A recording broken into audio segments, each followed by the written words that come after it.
早晨啊，又係我三哥啊！今日咧，我會示範咧，從一個 iPhone 15透過一個叫 Smart Switch 嘅 software 咧，就可以將你 iPhone 入邊嘅資料咧過去呢一個 Samsung Galaxy 嘅手機入邊嘅。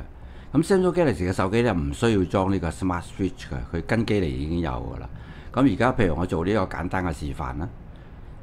咁首先咧，你喺個 iPhone 入邊咧就打開呢個 Smart Switch 呢個 software 啦。咁另外咧，你喺個 Galaxy 個電話嗰度亦都打開啦。咁然之後咧就選擇咧就接收數據，然後就透過無線傳輸。咁但係你亦都可以選擇用 USB 嘅。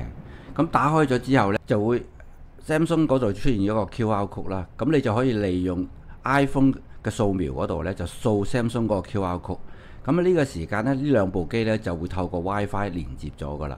咁佢就會喺度掃描一下你 iPhone 入邊咧有幾多數據，有咩嘅數據咧係可以咧就傳送過去呢個 Samsung 嘅電話入邊。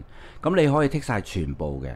不過如果你唔喜歡嘅話，你淨係想 transfer 啲相嘅話咧，咁你淨係剔着圖像就得啦。咁而影片因為可能太大咧，大家都可以將佢剔咗佢唔傳送住啦。咁然之後咧，你就跟住撳嗰個傳輸掣咧，咁就會開始咗個數據傳輸噶啦。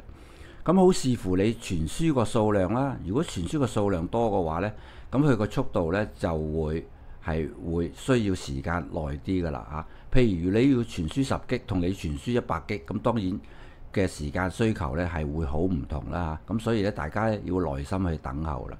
咁亦都見到嗰個進度嗰個 percentage 嘅，咁你就見到佢差唔多完嘅時候呢，你先至可以行翻埋嚟呢，就去完成咗嗰個數據傳輸啦嚇。譬如佢呢度完成咗之後呢，咁你就可以撳結束啦，喺個Galaxy 嘅電話嗰度。咁然之後喺 iPhone 嗰度呢，佢亦都會停噶啦。咁所以今日嘅示範呢，就係點樣將呢啲數據呢由 iPhone 傳送過去一個 Galaxy 嘅電話嗰度呢，就示範完啦。咁好多謝大家收睇啦嚇。咁而家大家見到呢，其實喺個 Samsung 嗰個電話嗰度呢，已經見到 iPhone 入邊嗰啲相片噶啦。